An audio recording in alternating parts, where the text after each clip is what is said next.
alaikum, everyone. Welcome to another session of Ask Dr. Saleem. We're very glad that you're all here. In this series, we take your questions and we post them to Dr. Saleem. And to raise your questions, you may either raise your hand or post them in the chat. And if you'd like to remain anonymous, you can post them directly in the chat to me. Now, please know that this is a non-discussion segment, so do not discuss questions. You may ask a follow-up question, but it needs to be short and concise, and limit yourself to one question as best as possible. You may ask your questions either in English or Urdu, but the answers will be given in English unless requested otherwise. And with that, we'll take our first question. Our first question comes from Ahmed. Ahmed, please go ahead. अस्सलाम वालेकुम, मेरी आवाज़ आ रही है? वालेकुम अस्सलाम जी। जी हाँ।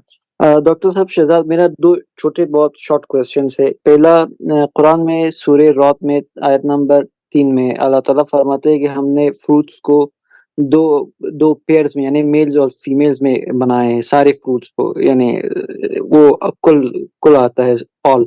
सो हमें आज पता चलता है कि ऐसा कुछ नहीं है, फ्रूट्स में जेंडर का कोई कॉन्सेप्ट नहीं है। अगर है भी तो अगर कुछ में भी तो जेंडर का इशू है, तो उसमें सारे के सारे सेक्सेस में यानी मेल और फीमेल में आते ही नहीं, तो ये कॉन्ट्रडिक्शन नहीं है कुरान में? और ये दूसरे कहाँ से सवाल पता चला? ये कहाँ से ये पता चला कि नहीं आता? ये तो एक एक्नॉलेज फैक्ट है, जो क्रॉस नहीं वो पॉलिनेशन तो होती है। वहाँ पे तो यानी वहाँ पे लिखा है सारे फ्रूट्स को हमने यानी कुल हाँ समरात के जी, अज़वाजिन तो अस्नाइन में जी, तो मैं इसका एक्सप्लेन लिखा हुआ करता हूँ कि पहली बात तो ये है कि ये एक अमूमी कायदा है, और जो पॉलिनेशन होती है, क्रॉस पॉलिनेशन होती है, उसमें ये ऐसा ही होता है कि मेल और फीमेल पौधों में भी ऐसे ही होते हैं, प्लांट्स में भी ऐसे होते हैं। हाँ, अलबत्ता सारे के सारे ऐसे नहीं होते, और ये मैं पहले भी एक्सप्लेन कर चुका हूँ। ये ज़बान का कायदा है। ज़बान के कायदे में जब कुल बोला जाता है, तो वहाँ पे मैथमेटिकल कुल मुराद नहीं है कि ईच एंड एवरी, बल्कि वहाँ पे डोमिनेंट एलिमेंट मुराद होता है। ऐसी आपको मैं मिसाल देता हूँ। अगर मैं आपके साथ मेरी रोज़ मुलाकात होती हो, मैं आपका क्लास फेलो हूँ, और सैटरडे संडे को छुट्टी होती है, तो हफ्ते में 8 दिन हमारी मुलाकात नहीं होती, लेकिन 22 दिन हमारी मुलाकात होती है। और फिर अगर मैं आपसे गुफ्तगू में ये कहूँ कि देखो, तो हम तो रोज़ मिलते हैं, और आपने मुझसे ये बात नहीं की, हमारी तो रोज़ मुलाकात होती है। अब उसके जवाब में आप अगर मुझे ये कहें, नहीं हमारी मुलाकात तो 22 दिन होती है, 8 दिन नहीं होती, तो ज़बान के असूल पे ये ठीक नहीं होगा। तो लैंग्वेज मैथमेटिक्स के असूल पे काम नहीं करती। ये एक बहुत बेसिक बात है। अगर आप ये समझ लेंगे, तो आपको कुरान की बहुत सारी मुश्किलात आपको आसान लगेंगी। तो ज़बान चलती है नुत्क़ के उसलूब में। इसका मतलब ये होता है कि कैसे ज़बान में जो बोला जाता है, ज़बान के असालीब कैसे होते हैं जो एक्सेप्टेबल होते हैं।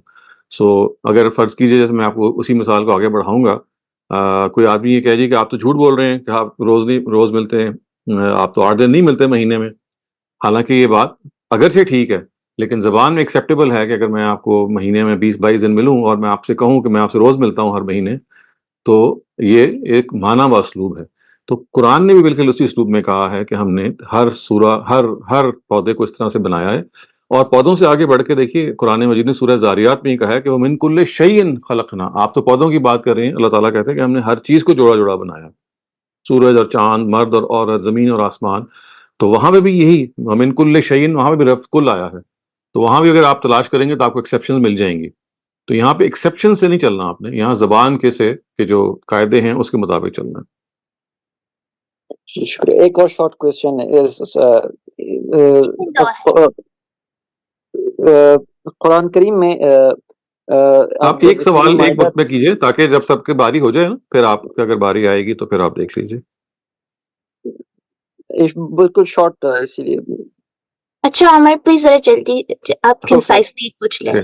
ओके। सूरह माइदा 31 में जब अल्लाह ताला ने जो किस्से हाबिल और काबिल का था ना, तो हम्म, उसमें कहा है कि हमने एक क्राउ को भेजा और काबिल को हम्म, सिखाने के लिए कि अपनी बाई की बॉडी छुपा ले। हम्म। तो इसमें ये साबित नहीं होता कि अल्लाह ताला एक किसी जुर्म में छुपाने की, क्राइम को छुपाने की यानी दाखिल इन्वॉल्वमेंट हो रहा है, तो ये खुदा की यानी ज़ात की एंटागोनिस्ट नहीं है?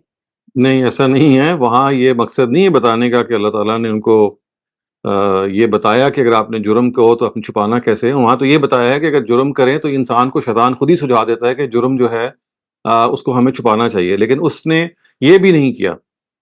यानी नहीं, असल में वहाँ पे तो आयत पे सॉरी टू इंटरप्ट, आयत पे आया कि हमने एक क्राउ को भेजा तो मुझे मालूम ताकि है, उसे दिखा आयत सके है कि जी फबासल्लाहु गुराबन यबहसु फिल अर्द, वो अल्लाह ताला ने गुराब या कौवा भेजा जिसने हाँ ज़मीन हाँ को खोद के दिखाया उनको। खोदने की, तो ताकि ये उसे छुपा असल सके। में हाँ हाँ मुराद यहाँ बिल्कुल। अल्लाह ताला की मंशा नहीं है, बल्कि ये बताना मकसूद है कि जिस शख्स ने इतना दीदा दिलेरी के साथ गुनाह किया, उसके बाद उसको ये भी फ़िक्र ना हुई कि मैं इसको छुपा दूँ। और उसको कौवे को देख के, जब कौवे ने काम किया तो अचानक ख्याल आया कि अच्छा मैं भी ये काम कर सकता हूँ। तो यहाँ खुदा की तरफ से ये निस्बत नहीं है।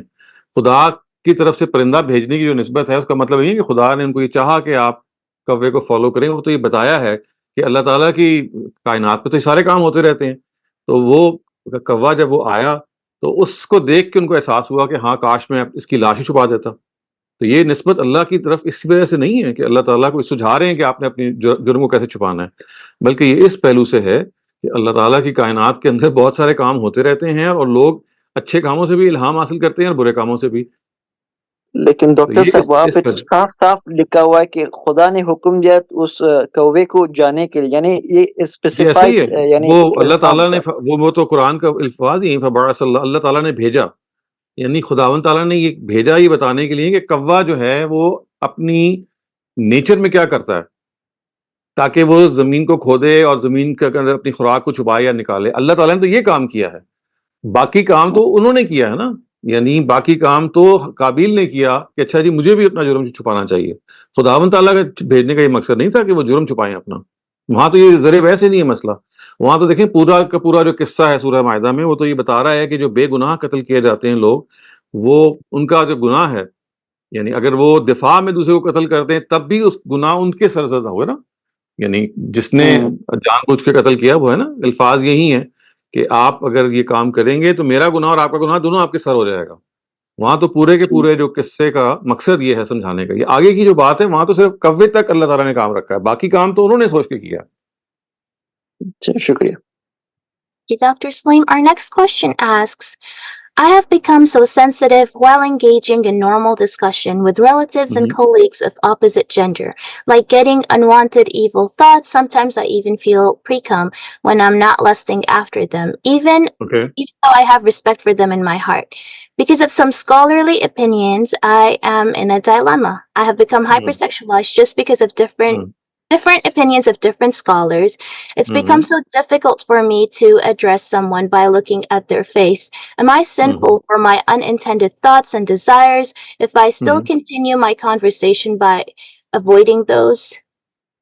I think anything which is unintentional, anything on which you don't have any control, is something regarding which you shall not be held accountable for. So, yes, I know that at times it becomes a hypersexual issue. You become oversensitive, and things become like an OCD. So, I think the best thing would be to just ignore these things. And if you're talking to the opposite gender, keep on talking. And even if you feel those thoughts that you have just referred to, I mean, just have a prayer in your mind. There's a beautiful prayer which the Prophet has taught to us. It goes by these words, "A'udhu billahi min shururi anfusina," which means, God, I seek refuge with you from the evil thoughts that come to me. So, whenever you feel something like that, just pray that God give me refuge. Otherwise, I think don't avoid such situations. Don't isolate yourself. Try to behave as normally as you can, and stop listening to diverse opinions, because these will confuse you. Just go on normally with your life, and hopefully, with some effort and with your prayers, things will improve. Thank you, Dr. Saleem. Our next question comes from Dr. Muhammad Asif. Please go ahead. Do you think the rift between Hazrat Aisha radiallahu anha, Hazrat Muawiyah and Hazrat Ali radiallahu anhuma, whether this can be seen as a complex conflict involving differing interpretations of leadership in Islam? Do you think, would it be right to say Hazrat Aisha, Hazrat Muawiyah's opposition to Hazrat Ali may have been driven by a desire to preserve the institution of Shura as prescribed by the Quran, and to prevent what they perceived as a move towards a non Quranic concept of hereditary or divinely ordained leadership? This interpretation apparently highlights the early Islamic community struggle to balance religious principle with the practicalities of governance and the prevention of division and sectarianism within the Muslim Ummah. Like this, I view it. What are your thoughts about this? So I think my personal view is that we just cannot form an opinion on in this issue the way you approach it, because you see, we just cannot. We just have no inkling. We have no idea of their intentions. And having said that, that what was the exact motive? Of course, there are some things that there was that was stated, other things that might not have been stated. So it's best, I think, that in this matter that you leave this judgment to God. But at the same time, what I think is that all these all these three individuals and personalities were very, very revered personalities, very outstanding personalities, and each of them did what they thought was the right thing to do, and they went overboard. Maybe they literally did what they best thought should be done, and they even they were even prepared to sacrifice their own life for that. So I think that the lesson that we should draw is not that we trace their intentions or try to trace them, because we don't have any means to do so. I mean, these individuals are no longer with us, and maybe we can have a discussion with them if we are able to meet them in the hereafter. But for all practical purposes, for us, that we need to draw this lesson that all these individuals were, they were companions of the Prophet. They had their own distinction in their own rights, and each of them did what they thought was the best to do. And I think if you look at human behavior and God's demand from us human beings, it boils down to just one thing, and that is that you sincerely form an opinion, and then you try your best to follow that opinion. So be sincere in forming an opinion and try your best to follow that opinion. I think that what these people did was exactly the same. And obviously, it ended in bloodshed and a lot of lives being lost and a lot of consternation. And perhaps our ummah has not even come out of that incident even after these 14 centuries. But I think that is precisely the reason that we should not give any value judgment in this matter, because the way events have been reported, we have conflicting reports, we have so much diverse material in this matter. But what we can safely say is that the Prophet nurtured these individuals, and he has said that his companions are like shining stars and you should follow them. Of course, they can make human errors as well. Remember also that in spite of being sincere, it doesn't mean that you cannot make an error. So it could have been very well an error of judgment on their part as well. But what I can really vouch for is that each of them was very sincere, and each of them did what it thought, or he or she thought, to be the best course of action. And for this, as I said, they were even prepared to go as far as to sacrifice their lives. So to me, this is sufficient. Thank you very much, Dr. Saleem. Our next question comes from Rafia Khwaja. Please go ahead. Assalamu alaikum, Dr. Shehzad. Dr. Shehzad, I'd like you to explain to me the meaning of sabr. You know, when you're going through a painful time and people say, "Bhai, sabr karo." Does sabr mean that you do nothing, or how do you practice sabr? Suppose it's a physical illness or anything else, but generally, ki bhai sabr karo, Allah ki marzi hai, sabr karo. So what do you do? Do nothing, or do something, or how do you practice the sabr? The Quran has given us a beautiful agenda and a beautiful strategy to show this patience and to adhere to patience. It says, "Wama sabruka illa billah." You cannot be patient unless you have a strong relationship with God. So first we have to understand that sabr or patience doesn't mean that you just leave everything to God and stop doing what is required of you. The first thing which in fact sabr has, the deeper meaning of sabr, the way it is used in the Quran, is to face the challenge and to stare the challenge in the eye, if I might say so. It's just not that you leave things to God. It is in fact preparing ourselves to facing that challenge, whatever the challenge is. Maybe it could be sickness, it could be poverty, it could be other things. So the thing is that you have to gear for to face these things. You have to be determined, steadfast, have that resolve. So this is what the meaning of patience is.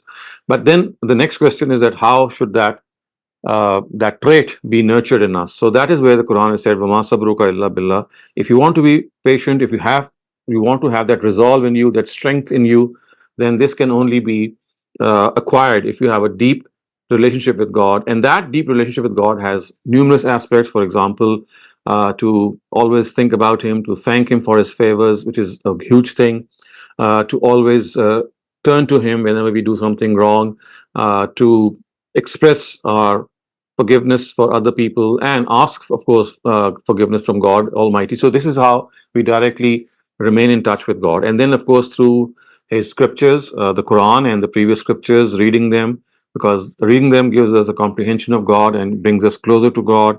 Then the night prayer of the Tahajjud, for example, which is one of the most strongest means to give you this resolve and patience. And the Quran, at one instance, has actually referred to the prayer as something which will give you this resolve. So it says, "Wasta'inu bis-sabri was-salah." So seek help from patience and from the prayer. So our Prophet also, whenever he would feel something bothering him, he would immediately offer 2 rakats nafil and then pray to the Almighty. So that is what we should also do. So in short, I mean, whatever we can do to come closer to God. Of course, this also includes helping humanity as much as possible, helping out other people, looking at other people's problems. And if we would like to relieve ourselves of our problems, the best way is to look at the problems of other people. We will be so engrossed and involved when we look at other people's problems that we might even forget our own problems. So, as I said, first of all, patience and sabr do not mean that you leave everything and just sit and get dejected and disappointed. It in fact means that you gear up to face that challenge in the eye, to stare that challenge in the eye, and the strength that you can acquire for this challenge, to face this challenge, is through these godly acts, through these acts in which you can bring yourself closer to God. And can we just ask God directly for help? Place Of course. our problems Yes. in front and Of ask Him course. for help. Why not? I mean, if not He, then who else? I mean, Exactly. that is what I'm saying, that you should pray to God. I mean, the Tahajjud prayer is the most favorite prayer. Other prayers as well, as much as you can. So this is a given. This is already a given. And also ask in our own words, please God help me Yes, to. yes, absolutely. Why not? Okay, thank you so much. Thank you very much, Riaz. You're up next. Please go ahead. Talim Doc. There are so many ayahs in the Makki surahs refer to prayers and charity. How was prayer practiced during Makkah period when the prayers were sort of um, formulated in Medina? This is not true that the prayers were formulated or introduced in Medina. In fact, the prayers were instituted much earlier in the times of Prophet Adam. And we know that every prophet offered the prayers, even the Prophet Abraham. He is said to offer the prayers. All the prophets did so. It is only that some of the practices of the prayer, some rituals were lost, and it was. I mean, people used to pray in Mecca. The Prophet himself used to pray in Mecca, and initially they would pray at homes because of the danger for persecution, and even later on, when this did not. I mean, when the Muslims started to face the Quraysh, they even started to pray in the Kaaba, in the house of God. So this is not true that Medina was the place where prayers started. Prayers began. I mean, remember that Islam is not the first religion; it's the last religion, or the religion, the last edition of Islam is what was revealed to Prophet Muhammad. Otherwise, the Quran says that every prophet of God was given the same religion, the same practices, and the same prayers. And even on one occasion, when Gabriel was speaking to the Prophet, we know from Hadith that the Prophet was told by Gabriel that all the prophets of God would pray in these 5 times. So Gabriel taught the Prophet that these are the 5 times, and he's said to have remarked to him that these were the 5 times in which the previous prophets also prayed. So it's an age-old tradition. It's not the correct that. My question was specifically about the format of the prayers, like there are two rakats fard in the Fajr, and then Dhuhr and Yes, Asr. I mean, it was the same. I mean, the format of the prayer was also the same. I mean, there was no change. It was there in Mecca. It was there before the Prophet. In fact, we know Abu Zar telling us that before he even met the Prophet, 3 years before meeting the Prophet, he started to pray. So you see, the Quraysh used to offer the Friday prayer. There was this Friday congregation. And when the Quran says, فَوَيْلٌ لِلْمُصَلِّينَ, this is a Meccan surah, Surah Ma'un, it says that these pundits or these custodians of the Baitullah, these Quraysh, they pray, but they pray to show off. فَوَيْلٌ لِلْمُصَلِّينَ الَّذِينَ هُمْ عَنْ صَلَاتِهِمْ سَاهُونَ. They show negligence in their prayer. الَّذِينَ هُمْ يُرَاءُونَ, and they also would like to show off. So this was going on. I mean, it never stopped. So we have to revisit this concept that the prayer or other rituals of worship, they began once Islam was introduced or the Prophet was sent to Arabia. They were going on. I mean, look at Hajj. Hajj was something that started off in the times of Abraham. So all these worship rituals were already there. Thank you very much, Dr. Saleem. Our next question comes from Muhammad Aliyan Siddiqui. Please go ahead. अस्सलाम वालेकुम। Waalaikum assalam. हर मेरा सवाल ये था आपसे है, ना madam, क्या इस्लाम में ना मैडम को सोचना, उसके बारे में सोचना मना है? क्योंकि मैंने ऐसा उलमाए सुना है उनके बारे में हमें नहीं सोचना चाहिए। और जब हमारे दिल में किसी कोई फीलिंग आती है, हम उसके बारे में इमेजिन करते हैं, हम फ्यूचर के बारे में सोचते हैं, तो क्या इस्लाम में किस तरह सोचना मना, किस तरह सोचना जायज़ है एक ना मैडम को? नामहरम का मतलब होता है वो लोग जो आपके मुहर्रमात में से नहीं है। मुहर्रमात या महरम वो होते हैं जिनसे आपकी शादी नहीं हो सकती। इनके अलावा जितने भी रिश्ते हैं उन सबसे ज़ाहिर है आपकी शादी हो सकती है। अब तो इसका ताल्लुक इस चीज़ से है कि आपका जो सोच का अंदाज़ है वो सब पाकीज़ा होना चाहिए, वो साफ़ सुथरा होना चाहिए।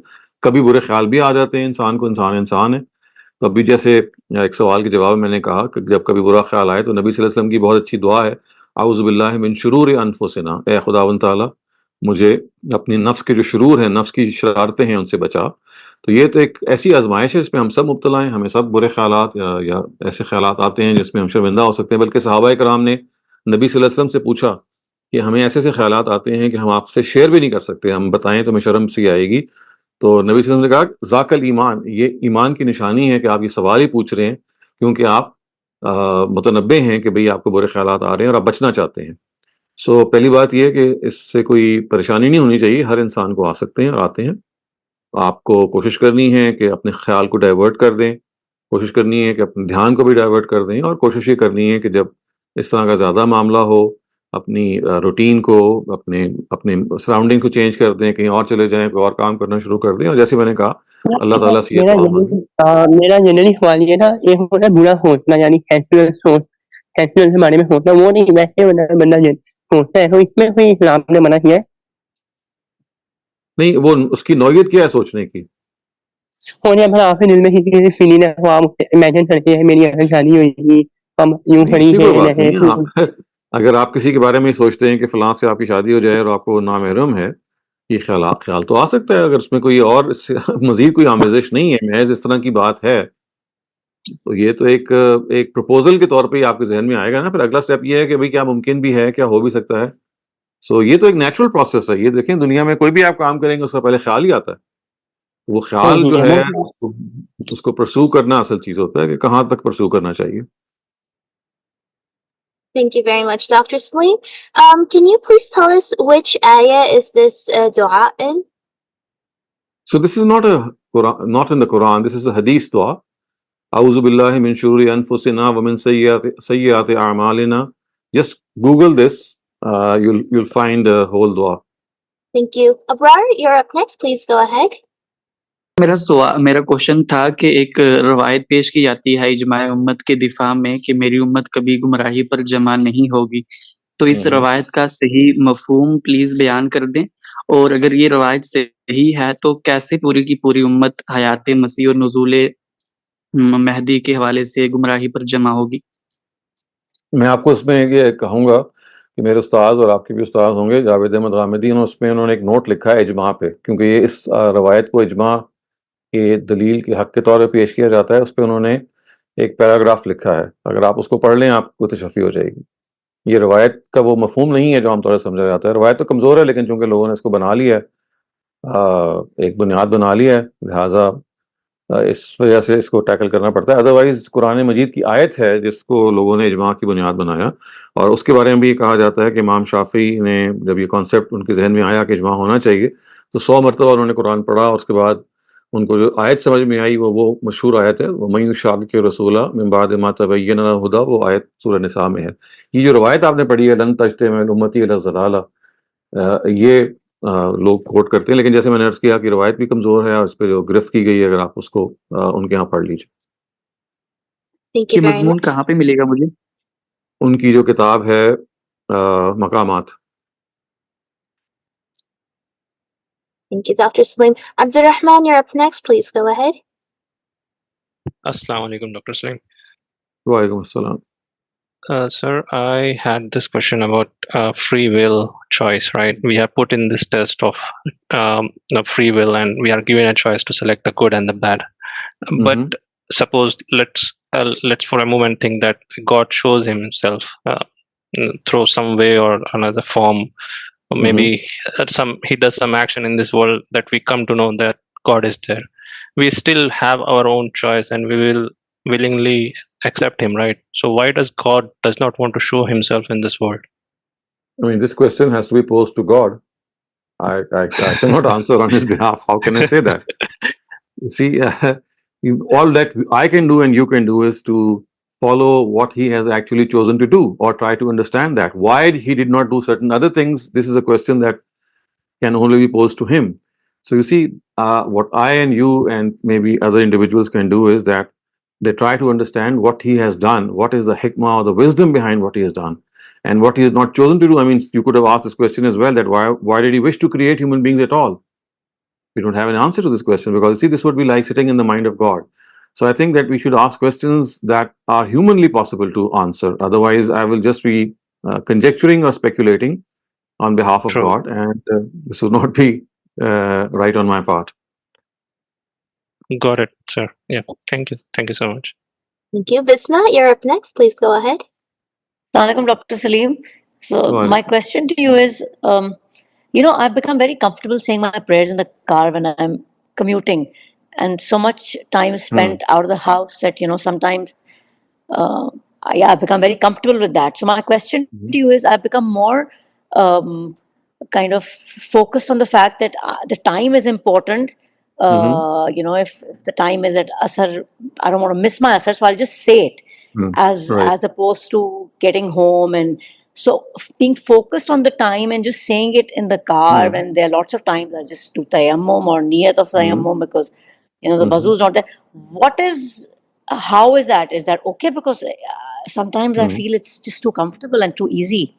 So how can that be right if it's so easy? I mean, we don't have any say in this regard. We just need to follow what the Quran and the Prophet has said. So the Quran has clearly said that when the time of the prayer comes and you are either traveling, it's not just traveling in the car, even if you're walking. So the words of the Quran are farijalan, I mean, you're walking, or rukbana, or you are riding some conveyance. In those times, of course, it could have been camels or horses or elephants, and today, of course, it's cars or aeroplanes or other stuff. So I think we just need to understand the importance of the prayer is that as soon as the time arrives and you feel that you're comfortable enough, or you feel that maybe if you reach your destination, you might be tired or the time would be too short, then, I mean, this is a choice that you have. You can defer the prayer, of course, and wait for the destination if the destination is going to arrive within the time, or you can do it. I mean, it's a choice that rests with you.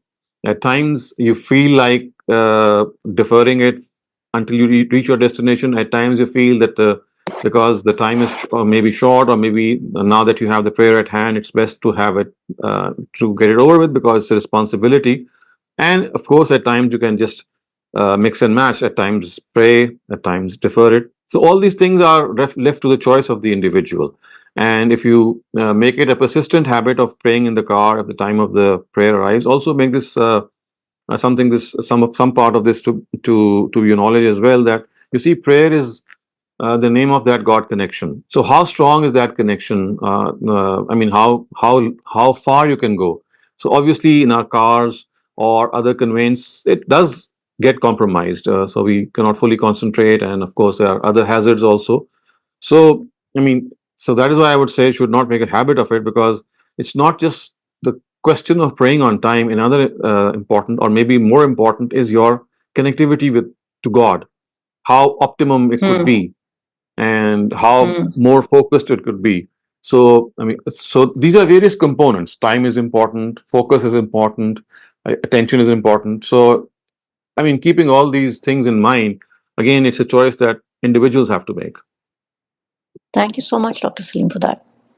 Thank you. Shoaib, you're up next. Just before you begin, we currently don't have any more raised hands after Shoaib, so if you have a question, please raise your hand now. Otherwise, we'll end the session early if we run out of the questions. Shoaib, please continue. Assalamu alaikum, Dr. Saleem. Actually, I have Walaikum. a question about combining prayers. Mhm. In a few hadiths, for example, hadith number 1633 and 1636 from Sahih Muslim, Mhm. Prophet Muhammad sallallahu alaihi wasallam combined Zuhur and Asr and Mhm. similarly Maghrib and Isha in Medina without Mhm. any fear or rain.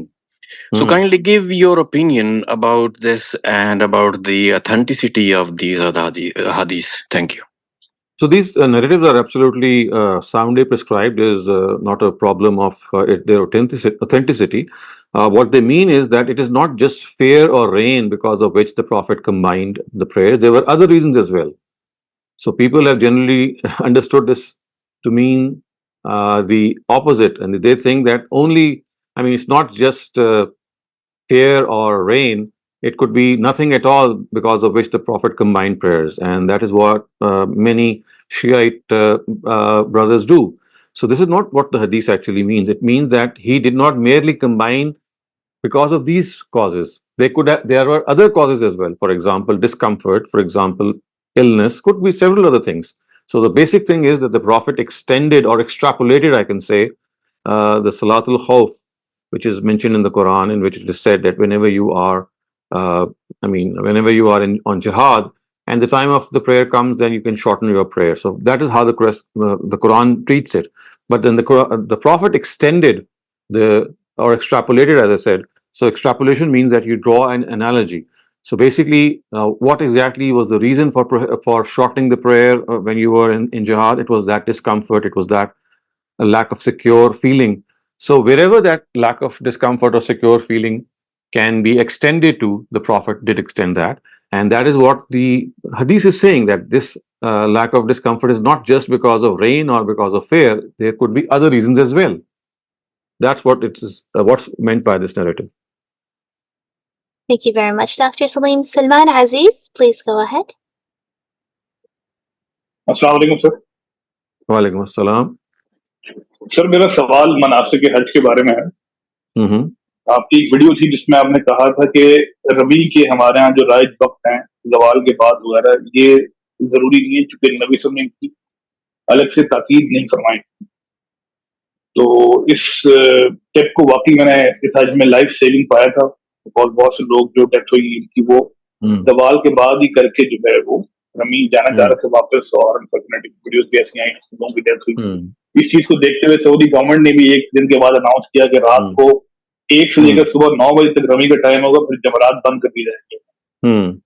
तो sir मैं ये जानना चाह रहा था कि नबी सल्लल्लाहु का मेरे ख्याल में उसवा तो साबित है कि आपने ज़वाल के बाद की है रमी, तो हम कैसे डिफरेंशिएट करेंगे इस चीज को कि आपने ये चीज ताकीद की है और ये आपका उसवा है जिसको हमने अपने लिए ऑप्शन छोड़ दिया है? नहीं, देखिए, जिस चीज में ज़हमत शुरू हो जाए, जहाँ पे जान का खतरा शुरू हो जाए, जहाँ पे ऐसी सिचुएशन शुरू हो जाए जहाँ पे आपको ये महसूस हो कि भाई इंसान के लिए एक बिल्कुल आखिरी दर्जे की ज़हमत होगी, वहाँ दीन का दूसरा असूल है। अगर नबी सल्लल्लाहु अलैहि वसल्लम उसवा ना भी हो, उसवा बहुत सारी और चीज़ों में मौजूद है, और वो ये है जो कुरान ने बयान किया ना कि युरीदुल्लाहु बिकुमुल युस्र, अल्लाह ताला आपके लिए आसानी चाहता है, तंगी नहीं चाहता। तो इबादत में जहाँ जहाँ इस तरह की तंगी का अंदेशा हो, और ख़ास तौर से ये जो आप तंगी बयान कर रहे हैं, यहाँ तो जान के खतरे तक पहुँच जाती है, तो वहाँ पे किसी भी किस्म की आसानी पैदा करना जो है वो आपके लिए अलाउड है। और चूंकि ये इज्तिमाई चीज़ है, इस वजह से हुकूमत ही को ऐलान करना चाहिए, वरना तो लोग इंडिविजुअली वो काम करते रहेंगे। अगर हुकूमत की तरफ से, जैसे आपने बताया, ऐलान भी हो गया, तो ये बिल्कुल ठीक किया, क्योंकि इंसानी जान का खतरा था उसमें। और जैसे मैंने कहा कि इसमें असल उसूल वही है कि इबादत में कोई भी ऐसा मामला करने में जहाँ पे आपको कोई ऐसी ज़हमत का अंदेशा हो जो बिल्कुल एक मुश्किल आप बना दे उस इबादत को, तो वहाँ पे आप तखफीफ कर सकते हैं। नमाज के अंदर जो हम 2 रकअतें पढ़ते हैं या सफ़र में पढ़ते हैं, ये भी इसी असूल पे हम करते हैं, या अगर खड़े होकर नमाज नहीं पढ़ सकते तो बैठ के करते हैं, वो भी ये असूल है। تو تخفیف ہے وہاں پہ جہاں بھی آپ، تخفیف کا مطلب ہے اس کی جو کم تر سچویشن ہے یا ریڈیوس فارم ہے یا آلٹرنیٹیو کوئی فارم ہے. سو یہ خود دینی پرنسپل ہے. Thank you very much, Dr. Saleem. Our next question comes from Mushtaba Azam. Please go ahead. Dr. Saab, I want to ask regarding if the superior tells you something which is as per your conscience is not right, but it is the common practice in the institution. But the God says in chapter 5, verse number 2, you cannot support aggression and which is against the piety. So is it not come under fasad fil arz? You are disturbing the institution's discipline. So what should be the course of action? I don't think you can go as far as to classify it as fasad fil ard. That is something else. I mean, if your elders insist that you do something which is against your conscience, just politely refuse that. Because you are liable to follow your own conscience. You'll be judged according to your own conscience. So whenever someone insists that you have to follow a particular path and your own conscience is not in favor of that, you just politely refuse and adopt some other way. And if matters are such that it's not in your control, I mean, then of course there is this principle which is again called the principle of compulsion. If something that you are required to do, but I mean, something that you want to do, but because of compulsion, you're not able to do, then and you still do it, then probably God hopefully will forgive you. But the thing is that you should make sure as far as possible that if your conscience is not satisfied in doing something, you should not do that as far as possible. Thank you very much, Dr. Saleem. Our next question comes from Ahmed. Ahmed, please go ahead. Assalamu alaikum, Dr. Sir. Doctor صاحب مجھے ایک چیز سمجھ میں نہیں آ رہی یہ اسلام میں کہ خدا اتنی شرک کو کیوں نفرت کرتا ہے، یعنی کیوں اتنا انٹالریٹ ہے شرک کی اگینسٹ. اگر خدا کو میں نے عرض کیا کہ یہ سوال تو خدا ہی سے پوچھنا چاہیے، میں تو خدا کی طرف سے یہ نہیں کہہ سکتا. میں یہاں پہ ایک میرے خیال سے کنٹراڈکشن ظاہر ہوتا ہے. میں آپ کو مثال دیتا ہوں. اگر خدا کو تو ویسے ہی آئندہ کا معلوم ہے، یعنی مستقبل کا کون شرک کرے گا کون نہیں کرے گا، اگر اسے معلوم ہے اور شرک کو اتنا بہت برا سمجھتا ہے تو کریشن کیوں فرسٹ پلیس وہ الاؤ کرتا ہے کہ وہ لوگ شرک کرے اور مہلت دیتا ہے؟ تو اس کا مطلب ہے شرک ایک ٹالریٹیبل مین سن ہے، لیکن خدا الٹا قرآن میں کہتا ہے کہ ہم جو بھی ہر گناہ معاف کر سکتے ہیں لیکن شرک کے علاوہ. تو اگر یہ ہم اس سے مانگ کے چلے تو یہ کانٹراڈکٹ ہوگا. تو اگر آپ خدا تو پہلے سے جانتا تھا شرک ہوگا تو پہلی بات تو یہ ہے، میں آپ کا سوال سمجھ گیا ہوں. پہلی بات تو یہ جانتے بوجھتے شرک کے بارے میں یہ بات ہو رہی ہے. ایک تو آپ سمجھتے ہیں ایک ہے انجانے بھی انسان کر سکتا ہے، مطلب بعض دفعہ کانسیپٹ خراب ہو جاتا ہے. تو پہلی بات تو یہ ہے کہ جانتے بوجھتے ہے. دوسری بات یہ ہے کہ چونکہ شرک ایک جھوٹ ہے، آپ کے پاس اس کی کوئی دلیل نہیں ہے. یعنی آپ جب یہ کہتے ہیں کہ خدا کے ساتھ کوئی شریک ہے تو اللہ یہ کہتے ہیں کہ بھئی کوئی اگر دلیل ہے تو میں دے سکتا تھا. خدا کہتے ہیں میں خدا ہوں، اگر مجھے کسی کو شریک کرنا تھا تو میں آپ کو بتا دیتا کہ فلاں میرا شریک ہے. آپ کو یہ اطلاع کس نے دی ہے؟ آپ کے پاس تو کوئی اطلاع اگر ہوتی تو میری طرف سے ہوتی. تو اصل میں آپ مجھ پر جھوٹ باندھ رہے ہیں.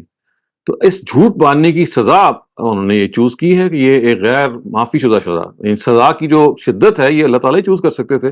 وہ یہ کہہ سکتے تھے کہ بھئی اس کی سزا 10 کوڑے ہے یا 10 سال قید ہے، لیکن انہوں نے یہ کہا کہ اتنی سنگین بات ہے کہ آپ جانتے بوجھتے یہ کہہ رہے ہیں کہ میں ایک نہیں دو ہوں، اور آپ کو پتہ ہے، یعنی آپ انسسٹ کر رہے ہیں. یعنی ایک تو ہے نا غلط فہمی ہو، آپ انسسٹ کر رہے ہیں کہ نہیں اللہ میاں آپ اکیلے نہیں ہیں، آپ کے اور بھی شریک ہیں، اور آپ کیے چلے جا رہے ہیں ساری زندگی کر رہے ہیں. تو خدا کہتے ہیں کہ ایسے آدمی کو میں کیوں معاف کروں. اور پھر جو قدیم سکرپچرز ہیں انہوں نے اس کی بڑی اچھی مثال دی ہے اور بتایا کہ ایسے ہے کہ جیسے ایک خاتون جو ہے وہ اپنے شوہر سے جب ڈس آنیسٹی کرتی ہے اور کسی اور مرد کے پاس چلی جاتی ہے اپنا شوہر ہونے کے باوجود، تو جو قدیم سکرپچرز ہیں انہوں نے زنا کو اور شرک کو مماثل قرار دیا ہے کہ جیسے انسان جب اب خدا سے ڈس آنیسٹی کرتا ہے تو اس کو شریک کرتا ہے کسی اور میں. تو یہ بالکل ایسے ہی ہے کہ جیسے ایک بیوی کے پاس شوہر موجود ہے اور وہ کسی اور شوہر کے پاس جا رہی ہے یا کسی اور مرد کے پاس جا رہی ہے، تو جیسے اس کا گھناؤنا پن آپ کو لگے گا. تو اس کے سمجھانے کے لیے پرانے اسکرپچرز میں یہ بات آئی ہے بائبل میں کہ یہ گھناؤنا پن ویسا ہی ہے तो वहां आप टॉलरेट नहीं करते कि आपकी बीवी किसी और के पास जाएगी, शौहर मौजूद है तो आप क्यों जा रहे हैं किसी के पास? तो इसलिए वो मिसाल दी तो है कि जब डॉक्टर खुदा साहब मौजूद है, जब खुदा मौजूद है तो आप क्यों जा रहे हैं? और अगर जा रहे हैं तो जैसे उसकी बहुत शदीद सजा है तो अल्लाह ताला ने इसकी भी एक शदीद सजा मुकर्रर कर दी। अब आप ये सवाल कर सकते हैं कि भाई कोई अल्लाह मियां शायद इससे कोई कम सजा दे सकते थे, तो मैंने इसके बारे में कहा ये आप ये सवाल अल्लाह ही का जवाब दे सकते हैं, क्योंकि उनके नज़दीक ये इतना संगीन क्राइम है, ये इतनी संगीन ऑफेंस है कि उन्होंने ये कहा कि इसकी माफ़ी नहीं हो सकती। अमर, आपके पास फॉलो अप क्वेश्चन है तो आप दोबारा से अपना हाथ उठा सकते हैं, क्योंकि और भी क्वेश्चंस है हमारे पास। इंशाल्लाह टाइम रहा तो आपके पास वापस आएंगे। Our next question comes from Hamna in the chat. She asks, how do we answer if a child asks you, why did Allah not send any female prophets? I think the answer is very simple. We have been living in a patriarchal society, and had we been living in a matriarchal society, the prophets would have been females. You see, in patriarchal societies, women were never accepted in this role. And I mean, we still live in a patriarchal society, but 14 centuries ago, the society was super patriarchal, and no person would have accepted a prophet in the female gender, because of the fact that we very well know the way the patriarchal society is structured. A man is given the responsibility of ruling a tribe. A man is given the responsibility of ruling not only ruling but taking control of the family. A man has all the governing positions. So maybe today, had the prophethood still continued, I mean, even today I cannot say, but maybe let's say another couple of centuries and things might have been different. But in the mindset of people today, people would never accept it. I mean, what to speak of 14 centuries ago? Even today, we have yet to have a female president of the United States of America. Maybe this time we have it. But you see, you can just look at the psyche of people. Even women, they would rather vote for male presidents. I'm just drawing an analogy. Otherwise, of course, you've asked about prophethood. So the reason again is the same, that basically the mindset or the society that we live in is a patriarchal society, and in a patriarchal society, no one would have accepted. I mean, even today it might have been difficult, but 14 centuries ago it would have never been accepted. So God did not want to do something which would create such a mess among people that people would become so. It would become so difficult for them to accept a prophet. So, because he wanted things to remain smooth, I mean, it was as it is enough for a prophet being sent and people being punished, and let alone something additional be added to that. So, I think our younger generation, they should be told that the dynamics of the society was such that God had to adopt. Remember, God does not interfere unnaturally in many things. A very similar instance is language. So God is always spoken of in ancient scriptures and in the Quran as a he, whereas we very well know that he's neither a he or not a he or not a she. We don't even know his gender.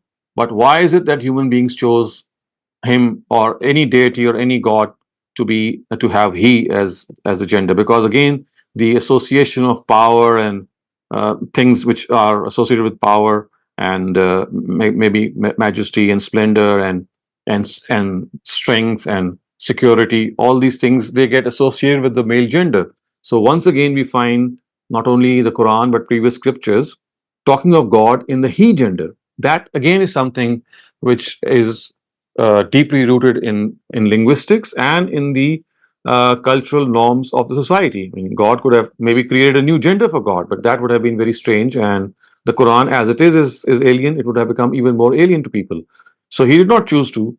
God did not choose to adopt a different path. So we have to understand the dynamics of language, the dynamics of a society, as well as how human beings behave. Otherwise, there would not have been any problem for God to send female prophets of God.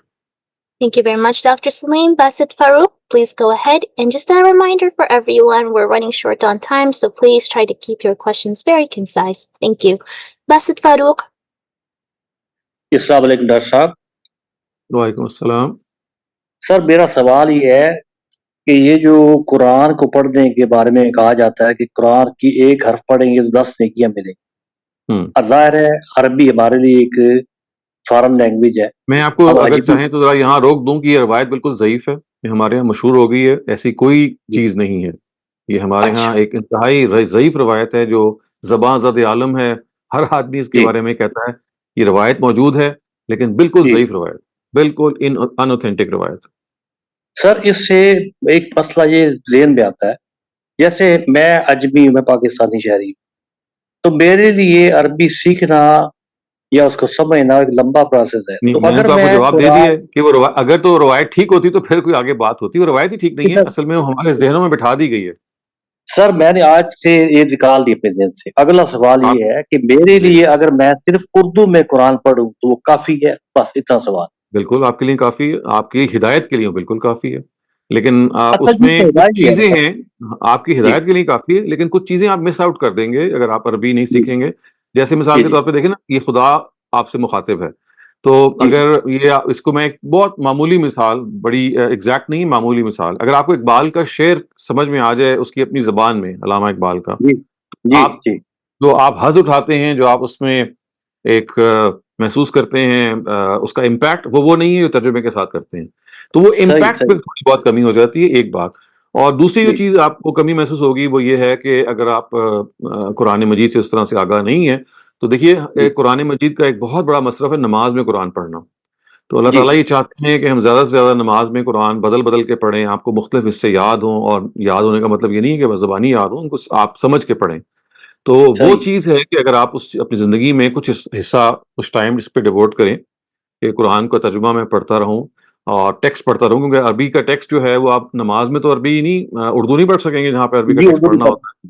جی سو اس وجہ سے، اور پھر جو میں نے جیسے عرض کیا کہ اللہ تعالیٰ کی بات کا جو اثر ہوتا ہے یہ ایسی ہے کہ جیسے جی کوئی بہت بڑا خطیب آپ سے کوئی بات کرے تو ایک دم سے دل میں وہ بات لگتی ہے، اور آپ جو آپ سے وہ کہتا ہے فٹافٹ کرنے پہ آمادہ ہو جاتے ہیں. جبکہ کوئی جی اگر سمپل آپ کوئی بات کہہ دے تو بات تو وہی ہوگی لیکن اس کا وہ امپیکٹ نہیں ہوگا. تو قرآن کی جو عربی کا فرق ہے وہ یہ کہ وہ ایسا آپ پہ امپیکٹ ڈالتی ہے، جسے کہتے ہیں نا کہ از دل خیزت بر دل ریزت، کہ تیر سے نکلتی ہے اور دوسرے سینے میں ترازو ہو جاتی ہے. تو وہ اس کا صحیح امپیکٹ یہاں ہوتا ہے کہ آپ نے یہاں سنا اور وہاں آپ کا دل چاہتا ہے کہ یار جو میں نے سنا ہے نا فٹافٹ میں اس پہ عمل کروں. سو وہ صحیح آمادگی عمل آپ کے اندر جو پیدا ہوتی ہے وہ ایک بہت بڑا ڈفرنس ہے. یعنی وہاں پہ ہم مس آؤٹ کر جائیں گے. لیکن بنیادی ہدایت بالکل ٹھیک ہے، آپ کو مجھ سے مل جائے گی، ترجمے سے مل جائے گی، اور اس تک رہنا چاہیے. لیکن دیکھیے انسان جیسے اپنی زندگی میں خوب سے خوب تر کی تلاش میں ہوتا ہے. آپ چاہتے ہیں کہ آپ اپنے پروفیشن میں آپ آگے بڑھیں، آپ چاہتے ہیں زندگی میں آپ آگے بڑھیں، تو کوشش جی کرنی چاہیے کہ اللہ کے تعلق میں بھی ہم آگے بڑھیں. تو یہ اصل سر. میں آگے کے سٹیپس ہیں. سر وہ بجائے بات، لیکن ایک عام مسلمان کی حیثیت سے ہدایت کے لیے اس کا تو میں بندہ نے آپ یہ کو جواب سوچتا دے ہے دیا کہ آپ ترجمہ ہاں، پڑھ لیجئے، بہت کافی ہے. بہت Thank you کافی. very اور دعا، much. اور دعا جو کرتے ہیں ہم تشہد میں، وہ ہم وہ بھی اپنی آپ اردو زبان میں میں پڑھ کر سکتے ہیں، سکتے ہیں. بالکل پڑھ سکتے ہیں. آپ اپنی زبان میں پوری تشہد میں اپنی زبان میں پڑھ سکتے ہیں. آپ سجدے میں جائیں تو اپنی زبان میں آپ دعا مانگ سکتے ہیں. آپ جب رکوع میں جائیں تب بھی اپنی زبان میں دعا مانگ سکتے ہیں. یہ تین اور جو بنیادی اور جگہیں سر ہیں. جو دعائیں قنوت پڑھتے ہیں ہم رٹی رٹائی، اس کی جگہ ہم کیا کر سکتے ہیں اس کا متبادل اپنی زبان میں؟ دیکھیں دعائے قنوت ایک دعا ہے جو میں نبی صلی اللہ علیہ وسلم سے سکھائی، لیکن چونکہ جو ہم جب جس نماز میں پڑھتے ہیں وہ وتر کی نماز ہے، اور وہ نماز ویسے ہی نفل نماز ہے. نفل سو اس نماز وجہ صحیح. سے آپ نفل نماز میں اگر آپ کو دعا یاد نہیں ہے، کوئی اور دعا پڑھ لیجیے. اچھا Thank you کوئی بھی very اپنی much, زبان میں Dr. دعا پڑھی جا Saleem. اور سکتی دوسری ایک اور بات بھی ہے کہ چونکہ یہ نفل ہے. نماز ہے تو آپ مصحف کو سامنے رکھ کے، یا مصحف میں تو نہیں ظاہر، وہ آپ کے پاس دعا کی کتاب اگر آپ کے سامنے ہوگی، اگر آپ کو جی یاد نہیں ہے تو آپ سامنے رکھ کے پڑھ سکتے ہیں نماز سر کے یاد دوران. تو ہے، یاد تو ہے. صرف سوال یہ ہے کہ وہ ایک جو دلی دعا ہوتی ہے نا، بندے کی جو ڈیزائر ہوتی ہے دیٹ مومنٹ آف ٹائم، ہاں تو وہ بندہ سوچتا ہے کہ وہ میں دیکھیں وہ نا، کیوں اس کے آپ کے پاس بہت سارے مواقع دوسرے بھی ہیں. آپ کے صحیح. پاس پوری اتحیات ہے کہ آپ جو چاہیں دل میں، اردو میں، فارسی میں، جرمن میں، نماز میں، جو بھی آپ دعا مانگ لیں. تو اگر جی آپ فرض کیجئے ایک موقع آپ کو دعائے قنوت کا آ گیا ہے اور آپ کو اس جی کا ترجمہ بھی آئے گا، وہ دعا بڑی زبردست دعا ہے. اگر آپ اس صحیح کو سمجھ کے پڑھیں، اس کے اندر بڑی جی معنویت ہے، تو کیوں نہ صحیح. کیا جائے جب آپ کے پاس دوسرے مواقع موجود ہیں دل سے دعا مانگنے کے. Thank you جزاک very Allah much, sir. Dr. Thank Saleem. You. Moving on, we have very little time left, so I'm going to take this question really quickly. This one asks, because many scholars have heard that watching matches is futile in sports activities, and they refer to a hadith, which is the glory of a believer is that he abandons futile activities. What is the status of sports in Islam? Can we watch sports? And can you answer, please, this in Urdu? Of course. I mean, sports and entertainment, they are needed for your mental health. And who says that it is something of a, frivolous activity? It's not a frivolous activity at all. mental health is something, if you don't have, your physical health will do nothing for you unless you are mentally stable. So mental health is something which is very important, and entertainment and sporting activity, all these activities are like therapies to your mind. And everyone, I strongly recommend that everyone must practice or engage in some of these activities, because that's how you will keep fresh. Yes, one thing that obviously everyone would understand is that we should not go to we should not go to an extreme in these activities. I mean, any activity in which we lose track of our responsibilities or time or other moral responsibilities, that is something that of course, should be avoided. Otherwise, there is no harm. As far as the narrative is concerned, which says "Min husnil Islami mar'e la ma la tarko la ya'nihi," which means that it is the goodness of religion lies in abandoning things which are worthless. So there is a difference between a worthless thing and there's a difference between a sporting activity. So worthless things, of course, like engaging in talk which is frivolous, which is absolutely demeaning to each other, or maybe you are making fun of other people, or you are abusing other people. So we also what we call loose talk. So that is an example of tarko mala yani hai, something which is worthless. Otherwise, sporting activity and entertainment, of course, if it's not vulgar, if it is not, has other objectionable things, that goes perfectly fine. I think it should be part of our lives. Thank you very much, Dr. Saleem. Naseem, please go ahead. Naseem? جی السلام علیکم doctor صاحب. السلام. یہ میں ایک سوال ابھی پوچھا گیا اسی سیشن میں نماز کے بارے میں، شارٹنگ آف نماز ہے اس میں قرآن میں جو ہے وہ تو امن مانے کے جنگ کے موقع کے لیے ہے نا، اور جب امن آ جائے تو پھر آپ جیسے ہی پڑھیں جیسے کہ بتایا گیا. پھر آپ نے بتایا کہ نہیں حدیث اس کو جو ہے ایکسٹینڈ کرتی ہے اس کو کہ کوئی بھی وجہ ہو سکتی ہے. تو میں یہ پوچھنا یہ چاہ رہا تھا کہ ہم سفر کرتے ہیں اکثر ٹریول کرتے ہیں، جیسے میں کینیڈا میں رہتا ہوں، نیو یارک چلے گئے یہ چلے گئے، تو اس کا کیا اسٹینڈ؟ تو دیکھیں اس کا حل یہ ہے کہ جب تک آپ کمفرٹیبل ہیں، جیسے آج کے سفر ہمارے بہت سارے کمفرٹیبل ہیں، جہاز میں ہو یا کار میں ہو، تو آپ کو چاہیے پوری نماز پڑھیں. قصر نماز آپ کو تب پڑھنی چاہیے یا نماز چھوٹی کی تب کرنی چاہیے جب وہ ڈسکمفرٹ ہو. اگر وہ ڈسکمفرٹ نہیں ہے، اگر ٹورنٹو سے گیا میں تو 2 گھنٹے کی فلائٹ ہے نا، وہاں میں 2 دن کے لیے گیا میں، تو کیا میں وہاں قصر کروں؟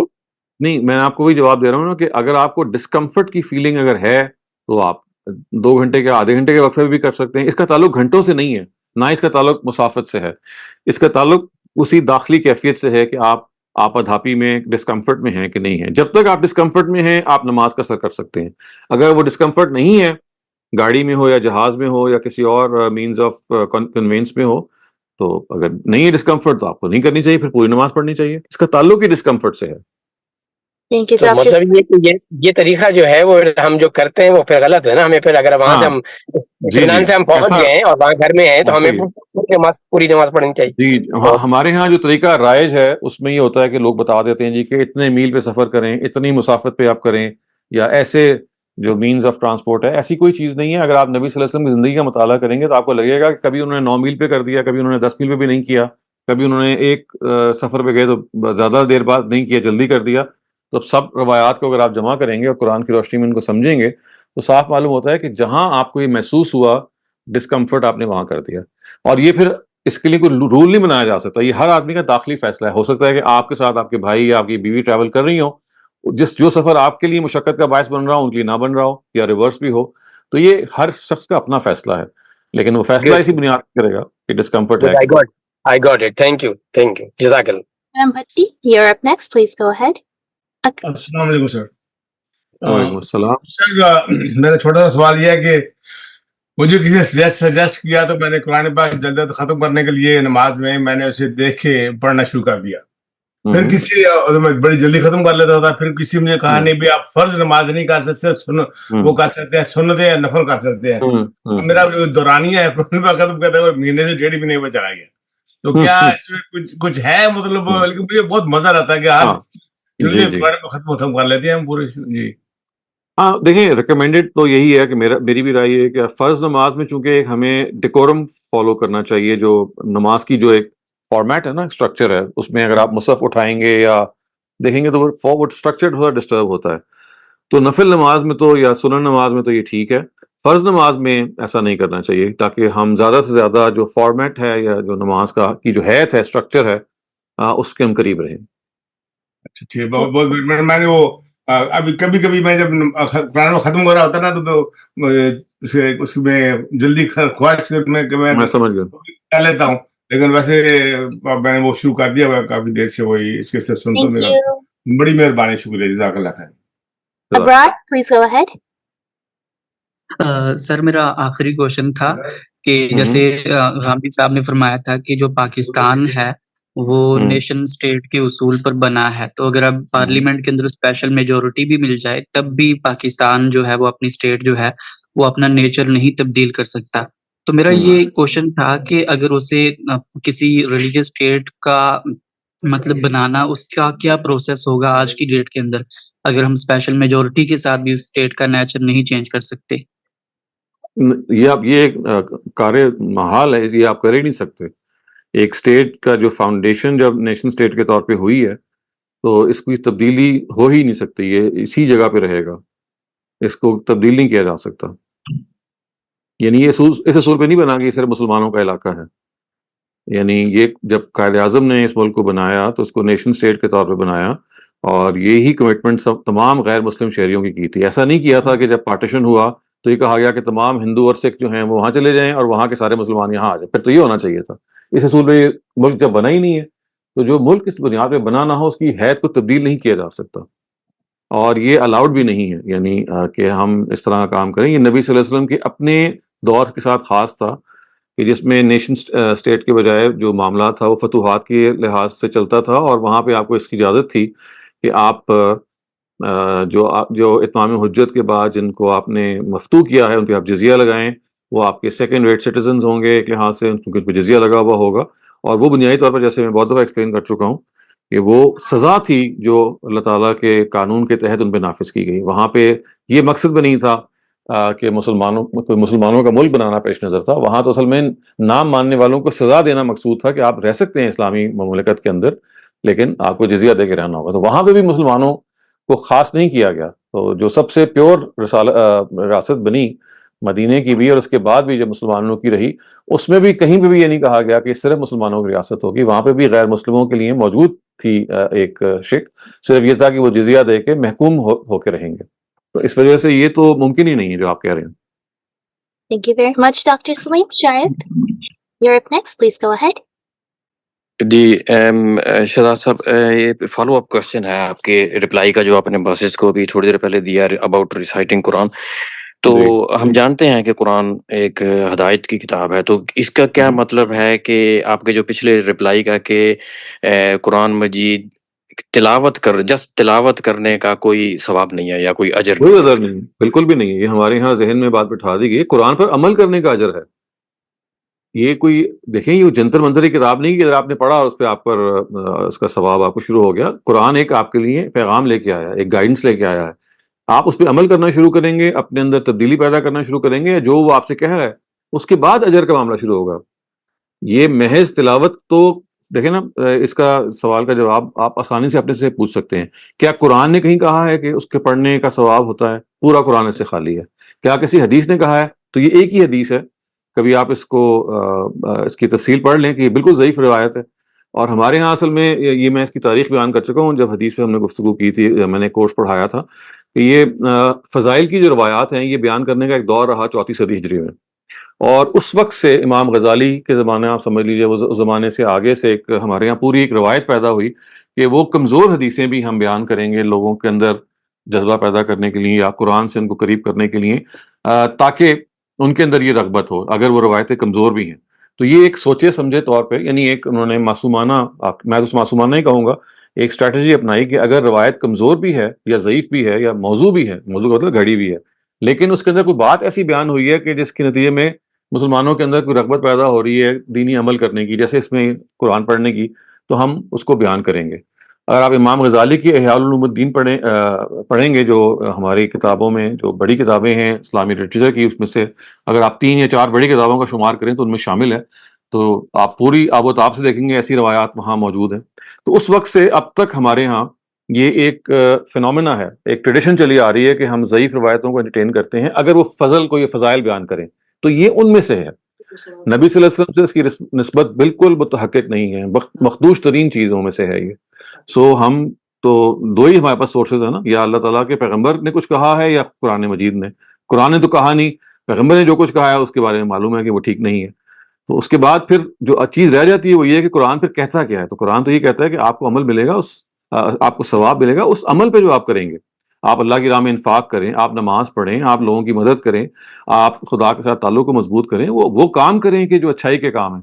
اجر وصل میں وہاں سے کمایا جاتا ہے, نہ کہ محض پڑھنے سے. Thank you very much.